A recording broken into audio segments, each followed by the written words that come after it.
Hi everyone, welcome back. I am Leila and this is the Architecture Journal. It is lovely to see you again. Today we are exploring another fascinating topic together. Let's dive in. We completely take the simple ice cube for granted. Today, getting a glass of ice cold water in the middle of a 40 degrees centigrade summer takes 2 seconds and an electric freezer. But for most of human history, freezing water in the dead of summer wasn't just difficult, it was an engineering miracle. How do you create and keep ice centuries before the invention of electricity? Today, we are looking at a masterclass in ancient engineering. We are putting two radically different structures head to head. The ancient Persian Yakhchal, born in the scorching deserts of the Middle East, and the Victorian ice house, built on the wealthy country estates of 19th century Britain. One society invented a machine to create ice out of thin air, the other built underground fortresses to hoard it. Let's look at the data, the physics, the project management, and the history behind how they did it. To understand the Persian Yakhchal, we have to look at thermodynamics. The central Iranian plateau is a brutal environment, but it has a massive thermal fluctuation. Summer days regularly exceed 40 degrees centigrade, but winter nights can drop to minus 5 degrees centigrade.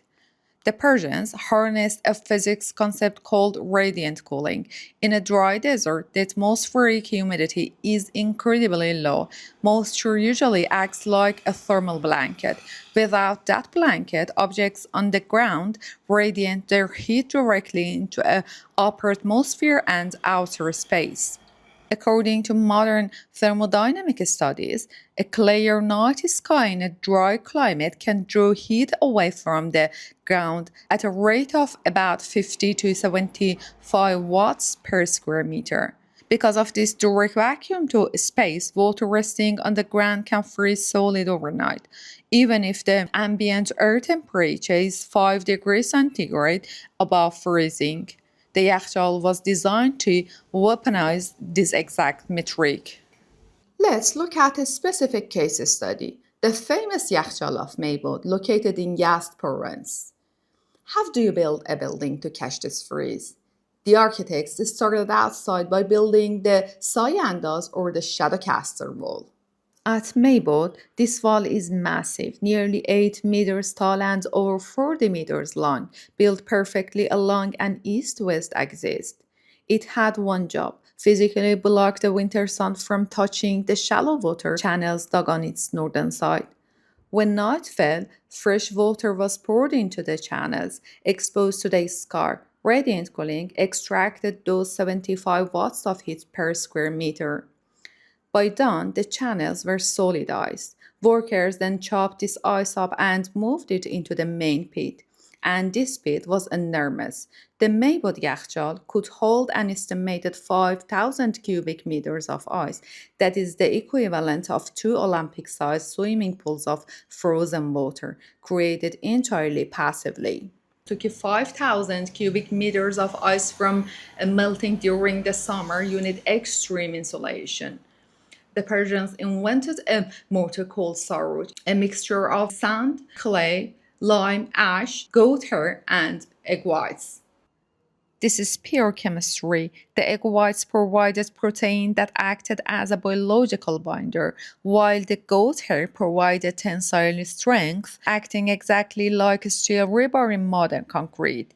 This stopped the mud from cracking under thermal stress. At the base of the Maybod dome, the storage walls are up to 2 meters thick. This massive thermal mass created a low thermal conductivity coefficient, meaning the 40 degrees centigrade heat outside simply could not penetrate the wall fast enough to melt the ice inside before winter returned. A small hole at the apex of the 50-meter high dome allowed any hot air that did enter to immediately escape via the stack effect. Before we move to Britain, let's stop and analyze architectural philosophy here. The Yakhchal is an example of active bioclimatic architecture. It doesn't hide from its environment, it engages with it. The stepped conical dome of the Yakhchal isn't just for looks. The steps disrupt wind flow, preventing high-speed desert winds from creating friction and hitting the exterior of the dome. It commands a massive above ground footprint because it needs the sky, the sun, and the wind to function. As we will see in a moment, the Victorian architectural approach was the exact opposite. Where the Persians built upward to catch the sky, the Victorian built downward to hide from the sun. The Yakhchal is a machine, the ice house is a vault. Now, let's fast forward to 19th century Britain. The radiant cooling doesn't work here. The cloudy, humid skies reflect thermal radiation back to the ground. By the 1800s, having ice was the ultimate status symbol. British elites wanted ice to make fruit shaped ice creams for dinner parties and to chill their champagne. Because they couldn't manufacture ice using the night sky, they harvested it. When local ponds froze over during the few freezing weeks of a British winter, estate workers cut blocks of ice and dragged them to a specialized storage unit. A prime example is the surviving ice house at Petworth House in West Sussex, built to serve a massive wealthy estate. Victorians were masters of brickwork. To keep their ice frozen, they dug deep pits into shaded hillsides or under thick tree canopies. Soil is a fantastic natural insulator, keeping the ambient temperature underground at a stable 10 to 12 degrees centigrade year round in the UK.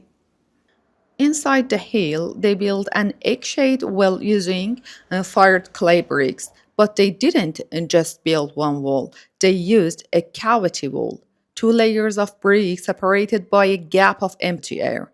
Air has a very low thermal conductivity, about 0.024 watts per meter Kelvin. That empty gap acted as an invisible shield, drastically reducing thermal bridging from the warm soil into the ice chamber. To get inside, servants walked through a tunnel with multiple heavy doors, creating an airlock. Once inside, the ice was packed tightly because minimizing the surface area to volume ratio slows down the melting process and insulated with thick layers of straw. When we compare the history of these two structures, we uncover a fascinating divide in human motivation. In ancient Persia, ice was heavily tied to communal survival and regional culture. While building a yakhchal was expensive, the ice it produced was often accessible to the wider public in the bazaars.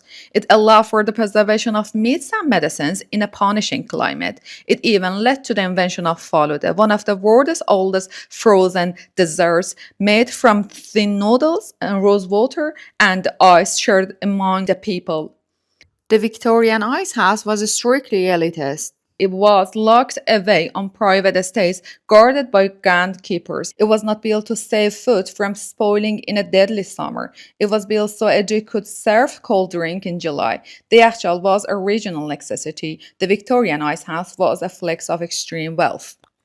Eventually, the Victorian demand for ice outgrew the British weather. Mild winters meant local ponds didn't freeze. This birthed a staggering global industry. By the 1840s, companies like the Wenham Lake Ice Company began harvesting ultra pure ice from frozen lakes in Massachusetts, using insulated sailing ships packed with sawdust. They shipped this ice over 3,000 miles across the Atlantic Ocean. Queen Victoria herself insisted on Wenham ice. By the 1850s, and the global ice trade was moving over 140,000 tons of ice annually. The British Ice House transitioned from a local storage unit into the final stop of a massive transoceanic supply chain. This brings us our final comparison. How the societies manage their projects and resources? The project management of a yachtall is the definition of hyperlocal sustainability. Every material, mud, goat or ash, was sourced within a few miles of the construction site. The engine powering the facility was the night sky, which is free. As long as the local community maintained the storage plaster every few years, the actual had an infinite carbon zero life cycle. The Victorian ice industry, however, became a logistics nightmare.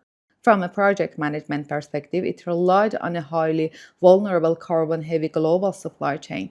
It required lumber mills for sawdust, thousands of horses, canal boats, massive sailing ships, and complex railway networks just to move frozen water from America to London. If a ship sank or if Norway had a warm winter, the entire supply chain collapsed. In the end, both structures achieved their goal, but their methods show us two different paths of human engineering. The Persians mastered the local environment to create ice. The Victorians mastered global logistics to buy it.